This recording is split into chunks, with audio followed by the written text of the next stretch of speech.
One of the things that I enjoy more than anything else is learning new things. Getting curious about something and diving in and fiddling around and learning through trial and error and eventually becoming pretty good at something. And without this free time, I didn't know how I was ever going to do that ever again. And so I'm a big geek. I want to keep learning things. I want to keep growing. And so what I decided to do was go to the library and go to the bookstore and look at what research says about how we learn and how we learn quickly. And I read a bunch of books, I read a bunch of websites, and trying to answer this question, how long does it take to acquire a new skill? You know what I found? 10,000 hours. Anybody ever heard this? 10,000, it takes 10,000 hours. If you want to learn something new, if you want to be good at it, it's going to take 10,000 hours to get there. And I read this in book after book and website after website, and my mental experience of reading all of this stuff was like, no, I don't have time. I don't have 10,000 hours. I am never going to be able to learn anything new ever again. But that's not true. So 10,000 hours, just to give you a rough order of magnitude, 10,000 hours is a full-time job for 5 years. That's a long time. And we've all had the experience of learning something new, and it didn't take us anywhere close to that amount of time, right? So what's up? There's something kind of funky going on here. What the research says and what we expect and have experiences, they don't match up. And what I found, here's the wrinkle. The 10,000 hour rule came out of studies of expert level performance. There was a professor at Florida State University, his name is K. Anders Ericsson. He's the originator of the 10,000 hour rule. And where that came from is he studied professional athletes, world-class musicians, chess grandmasters, all of these ultra-competitive folks in ultra-high-performing fields, and he tried to figure out how long does it take to get to the top of those kinds of fields. And what he found is the more deliberate practice, the more time that those individuals spent practicing the elements, whatever it is that they do, the more time you spend, the better you get. And the folks at the tippy top of their fields put in around 10,000 hours of practice. And a society-wide game of telephone started to be played.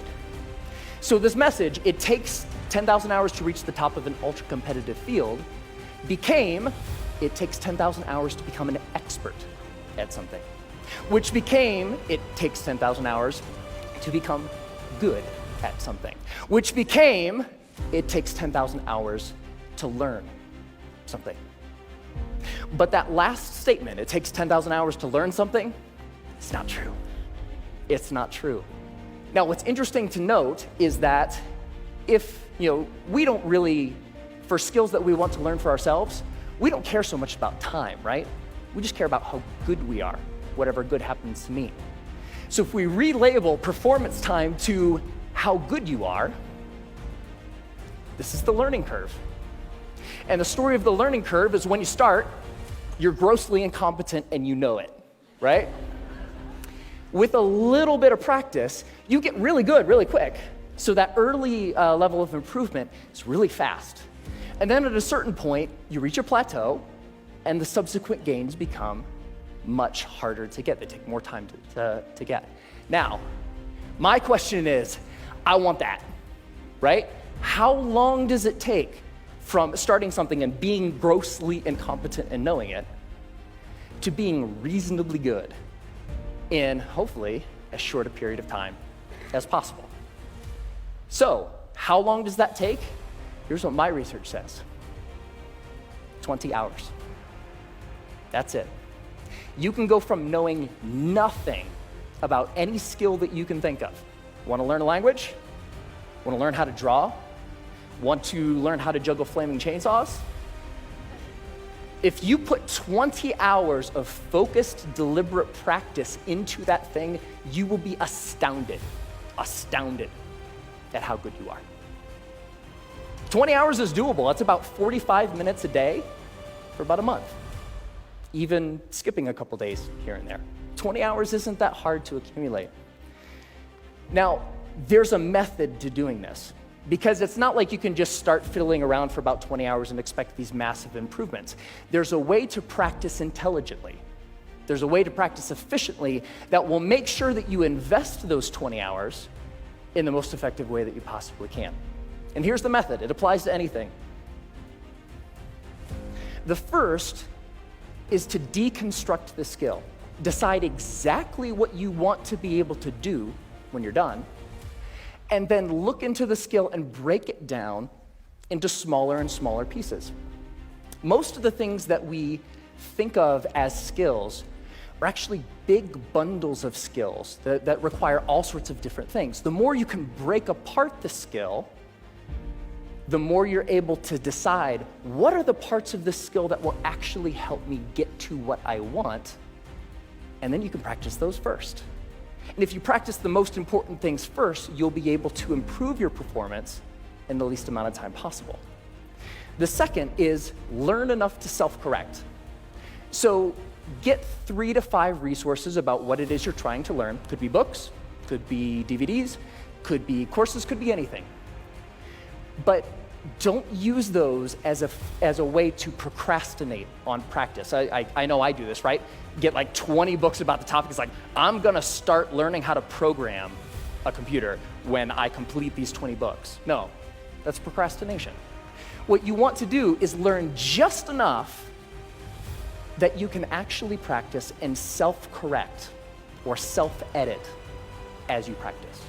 So the learning becomes a way of getting better at noticing when you're making a mistake and then doing something a little different.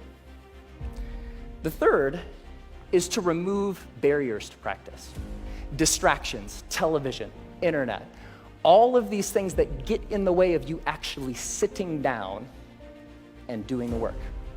And the more you're able to use just a little bit of willpower to remove the distractions that are keeping you from practicing, the more likely you are to actually sit down and practice, right?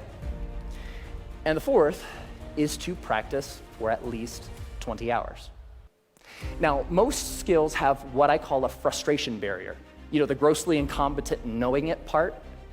That's really, really frustrating. We don't like to feel stupid. And feeling stupid is a barrier to us actually sitting down and doing the work. So by pre-committing to practicing whatever it is that you want to do for at least 20 hours, you will be able to overcome that initial frustration barrier and stick with the practice long enough to actually reap the rewards. All right, that's it. It's not rocket science. 4 very simple steps that you can use to learn anything. The major barrier to learning something new is not intellectual. It's not the process of you learning a bunch of little tips or tricks or things. The major barrier is emotional. We're scared. Feeling stupid doesn't feel good. In the beginning of learning anything new, you feel really stupid. So the major barrier is not intellectual, it's emotional. But put 20 hours into anything. Doesn't matter. What do you want to learn? Do you want to learn language? Do you want to learn how to cook? Do you want to learn how to draw? What turns you on? What lights you up? Go out and do that thing. It only takes 20 hours. Have fun.